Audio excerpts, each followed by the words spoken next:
Hello, hello, and welcome back to Supernova. We're still at you know. Just finished talking with Miss O'Connor, is what it is. Well, not finished, but I assume, finishing up. Yeah. Sarah taps me on the shoulder. Listen, Nick. If there's anything you need, don't hesitate to reach out. You hear me?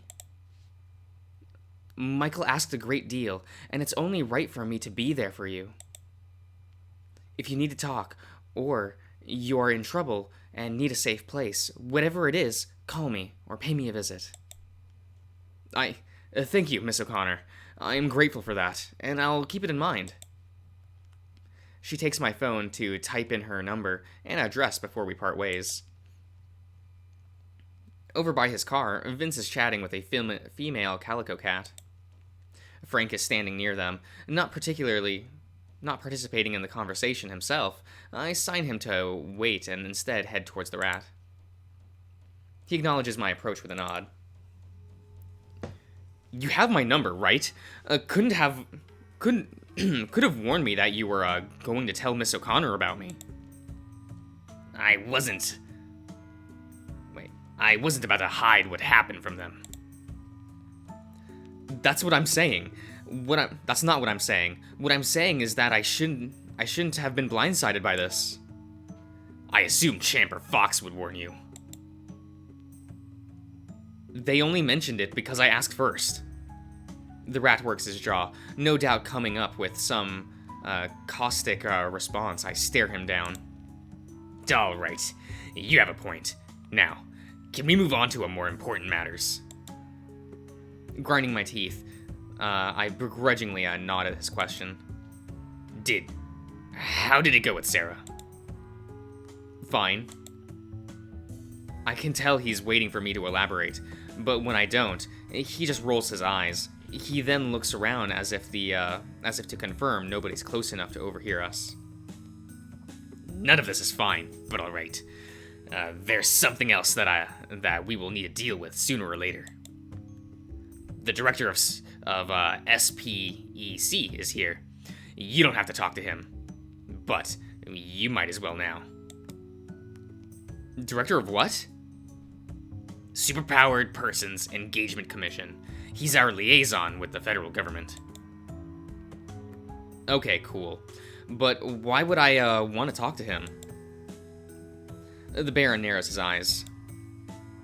Haven't bothered reading the CAPE Act. Hasn't occurred to me, no. Was I supposed to? Yes, memorize it. Anyway, if you intend to be a superhero, the head of the commission will need to learn your identity.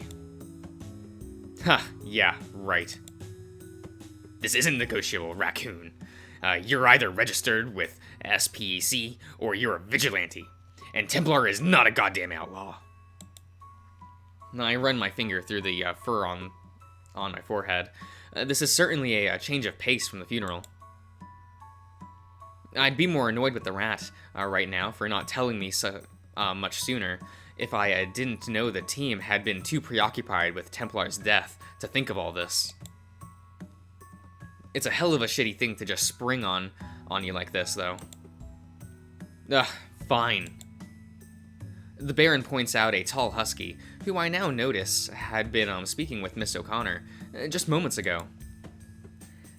As the badger drives off, the dog turns to see us approaching. He's kind of cute. He looks older than Baron, maybe around the same age as Templar had been. The American flag pin on his lapel catches the sun, blinding me for a brief moment. This is Gregory Johnston, director of the Superpowered Persons Engagement Commission. Greg, this is Nick Saunders. He's the new Templar. Hi. Oh! The husky beams at me in that open and friendly manner dogs often do. He offers me a paw to shake. I hesitate only a second before taking it. Good to meet you, Nick. Surprise, Tim let it happen. Been bugging him for days now. I give the Baron a puzzled look, and guess even he respects my privacy enough to not out me to the freaking government willy-nilly. Didn't expect the same courtesy regarding the O'Connors, but at least they had a right to know. Yeah, well, he hadn't decided until recently. Alright, anyway. Is there more to whatever this is? Some bureaucracy, but you don't need to know about that stuff right now. Your identity will be secure, of course. Only a select few have access to such information. We take our heroes' safety very seriously. Great. I'll handle all that on Nick's behalf, Greg. Just figured a quick introduction was in order. Of course, of course. Then, I'll be in touch soon. On this and other matters. If you don't mind, can Nick and I have a moment? Oh, again? I can tell if the Baron is surprised by this request. What is surprising, however, is that he looks to me for a reply. Sure. The rat nods and walks off. First of all, Nick, I must commend you on behalf of the federal government for deciding to take up this mantle. Should I politely indicate that I couldn't care less about the government? This Gregory is starting to remind me of the military recruiter that came around to our high school. My dad, being a vet himself, was keen on me hearing the man out. And of course, that wasn't going to happen. Not then, not now. Thanks. Gregory must have caught on that I am very much lacking in enthusiasm at the moment. He gives me a long look, his expression turning somber. It's a tragedy. What happened with Michael? Still, we have to keep moving forward. We're all counting on you. I intend to do my best. I'm certain you do. And we at SPEC are committed to ensuring our great heroes can get the job done. The Sentinels are an independent group, but I think you should consider a formal contract with us, Nick. Our support can be invaluable. There it is. I think I'll stick with the team, but thanks. The partnership with us won't preclude you from that. Still, I'll pass. To my surprise, the Husky shows no sign of frustration with me, instead smiling again. This is obviously not the best time for this talk. We should meet again so you can learn more. He hands me a business card. As tempted as I am to toss it, I pocket it before nodding at him. Is that all then? For now. I hope to see you soon, Nick. Just don't go mentioning my name to anyone, alright? And good luck. Sure, thanks. Most everyone is gone by now, with just Vince and Frank in the car and the Baron watching me from the sidewalk. He beckons me with a gesture. There, done. What did he say? Wants to get me in some bullshit contract. I take it you refused. I snort in response. Not a flag licker then. Good.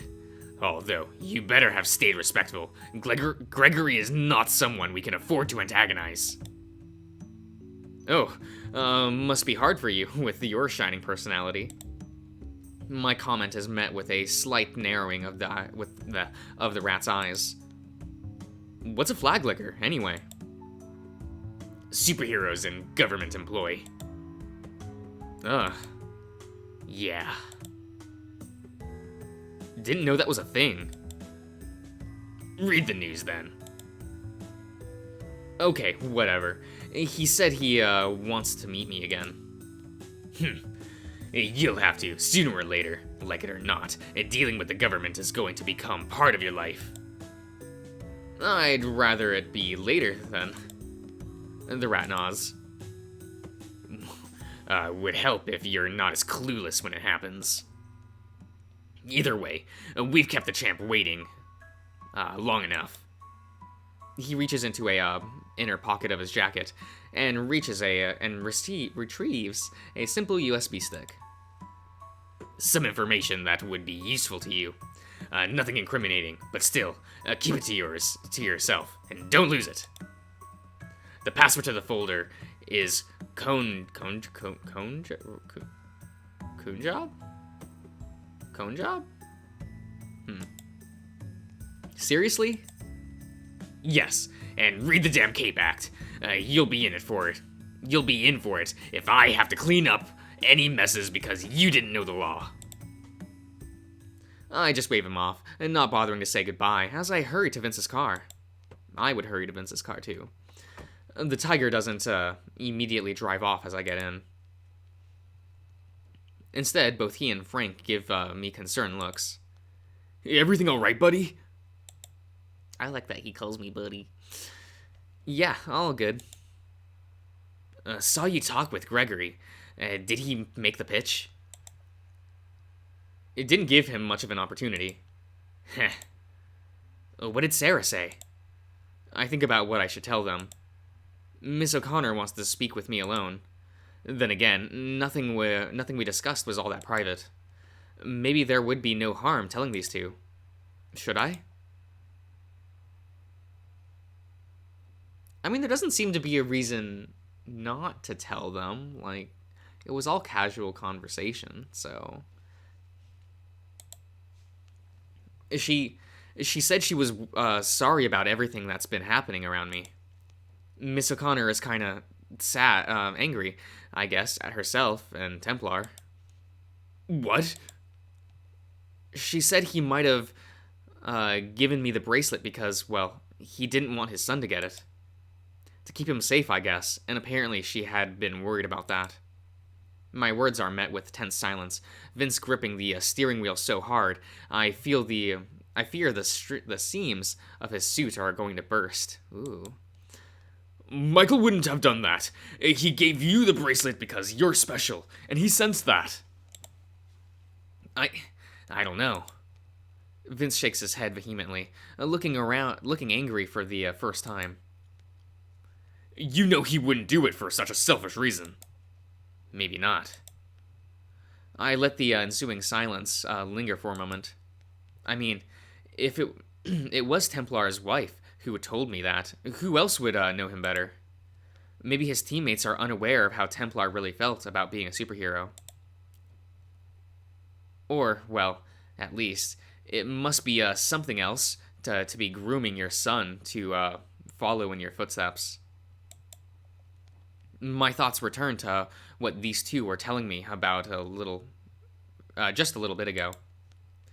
About the kind of person Templar was. But Miss O'Connor sounded quite certain. Well, why not? There's nothing wrong with not wanting your son to have such a dangerous lifestyle, is there? The tiger's eyes shoot straight up, and he looks at me with narrow eyes. Listen, Templar loved being a superhero.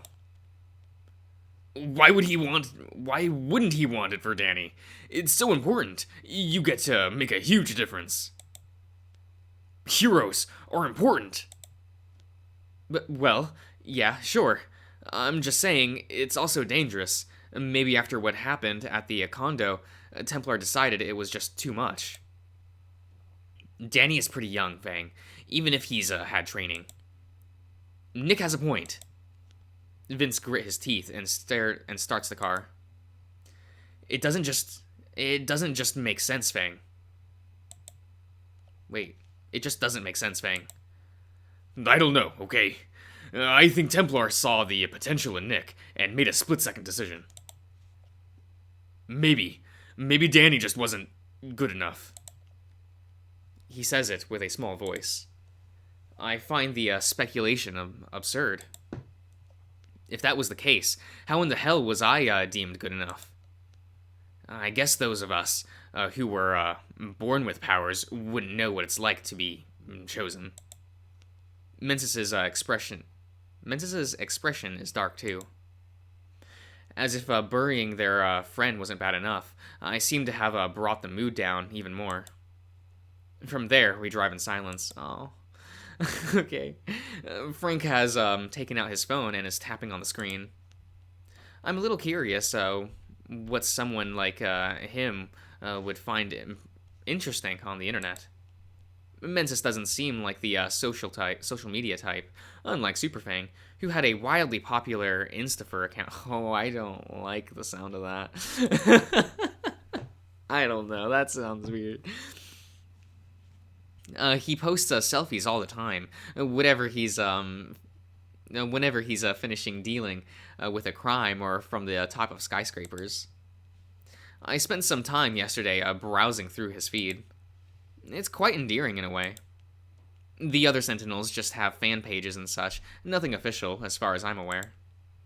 Maybe they use that stuff in the civilian guise, but I'm not sure about. But I'm not about to start looking for Frank's account on Chipper.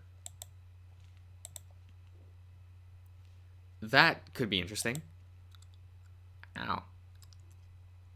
Oh my god, this cough drop is stabbing into me. Should I ask if he has one? No, that's dumb. No, let me ask. My thought drifts back to the conversation with Miss O'Connor. The more I ponder it, the more depressing it becomes.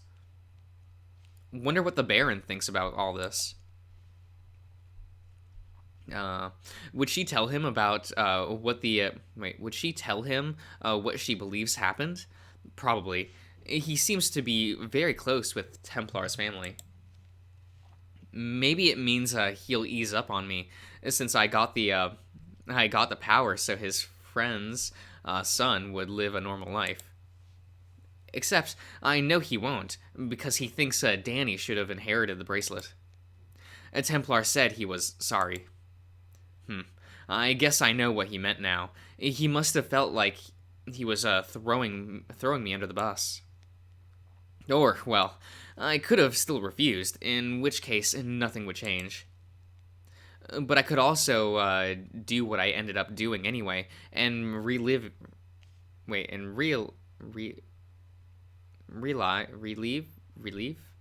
Fuck, I don't recognize this word. But I know this word. Why is we're hard relieve his son of the burden? In that light, his actions make sense.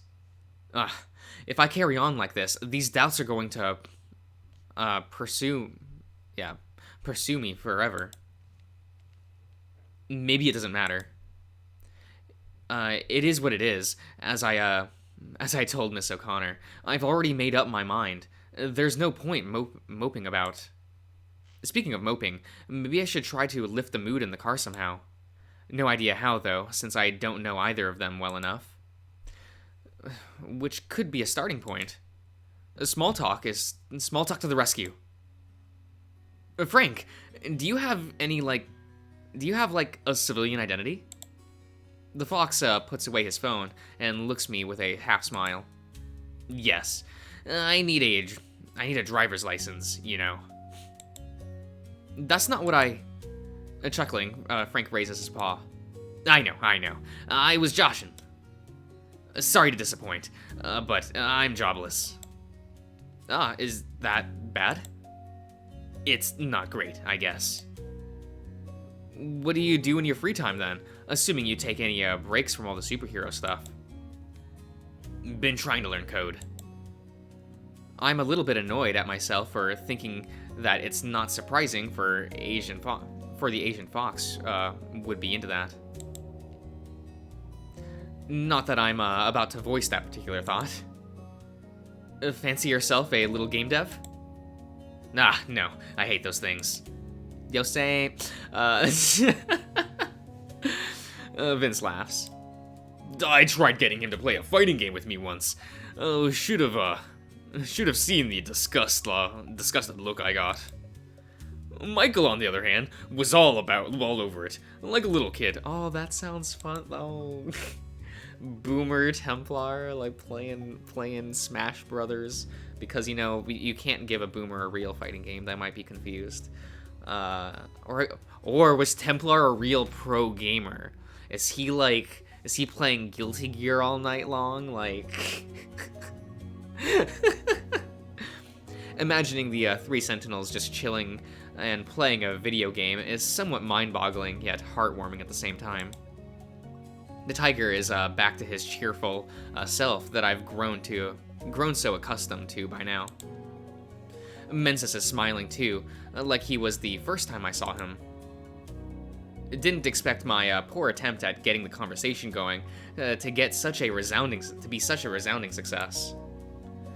Even reminiscing about their fallen teammate doesn't seem to bother them.